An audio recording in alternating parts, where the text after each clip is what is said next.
ஓம் முருகா வெற்றிவேல் முருகா. வெயிலுண்டு வினையில்லை, மயிலுண்டு பயமில்லை. என் அன்பு தங்கமே, தொடர்ந்து எதற்காக என்னை புறக்கணித்து கொண்டே இருக்கின்றாய்?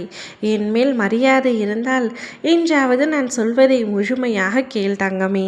உனக்கு நம்பிக்கை துரோகம் செய்தவர்களை நினைத்து கவலைப்பட்டு கொண்டே இருக்கின்றாய். இன்னும் எத்தனை நாட்கள் அதே கவலையில் ஆழ்ந்து அமர்ந்திருக்கப் போகின்றாய்? அடுத்தடுத்து உன் வாழ்க்கையை நீ பார்க்க வேண்டாமா? கவலைப்படாதே தங்கமே. உன் வாழ்வில் நிறைய தோல்விகளை சந்தித்து விட்டாய். எல்லோரும் உன்னை போன்று இருப்பார்களா என்று நினைத்து கொள்ளாதே. இன்றைய காலத்தில் காரியம் சாதிக்க வேண்டும் என்றால் அவர்களின் பேச்சுக்களின் திறமையே போதும், சாதித்து விடுவார்கள். உன் வாழ்வில் அதுதான் இப்பொழுது நடந்துள்ளது. நீ அவர்களை நினைத்து கவலை கொள்ளாதே. செய்கின்ற தவறுகளுக்கு பரிகாரம் இருக்கின்றது. அவர்கள் வினை தீர்க்க காலம் நிச்சயமாக வரும். அவரவர்கள் விதைத்த வினைகள் அறுவடை செய்ய காலம் வந்துவிட்டது. உனக்கு செய்த பாவத்திற்கான தண்டனையை அவர்கள் அனுபவிக்கப் போகின்றார்கள். உனக்காக நான் இருக்கின்றேன். யார் கைவிட்டாலும் உன்னை ஒருபொழுதும் நான் கைவிட மாட்டேன். உனக்கு நடந்தவைகளை நான் பார்த்து கொண்டு தான் இருந்தேன். இப்பொழுது உன்னை வேண்டாதவைகள் போல் உன்னை ஒதுக்கி வைக்கின்றார்கள். உன் மனதிற்கு ஏற்றாற்போல் வாழ்க்கை நிச்சயமாக வாழ்வாய் தங்கமே. இப்பொழுது உன்னை நிர்கதியாய் செய்து விட்டார்கள். ஒன்றை மட்டும் நன்றாக தெரிந்து கொள். யாரும் எதையும் கொண்டு போறதும் இல்லை, கொண்டு வருவதும் இல்லை. நீ வாழ்க்கையில் தனியாகத்தான் வந்தாய். தனியாகவே வாழ பழகு. அதுவே உனக்கு நல்லது. அதுவே உனக்கு நல்ல வழியையும் காட்டும். தவறான பாதையில் செல்லாதே.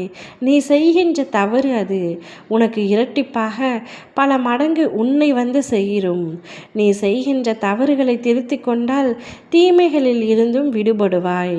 நீ தவறு செய்தாலும் திருப்தியாக குறுகிய காலம் மட்டுமே மன நிம்மதியுடன் வாழ்வாய்.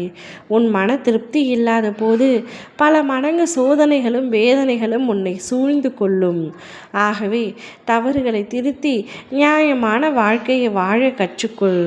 அதுவே நீ வாழும் வாழ்க்கைக்கு ஒரு அர்த்தமுள்ளதாக இருக்க வேண்டும்.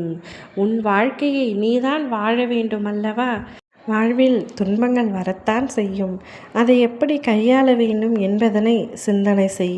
கவலையும் சந்தோஷமும் எப்பொழுது வேண்டுமானாலும் வரலாம். எதுவுமே நிரந்தரமில்லை.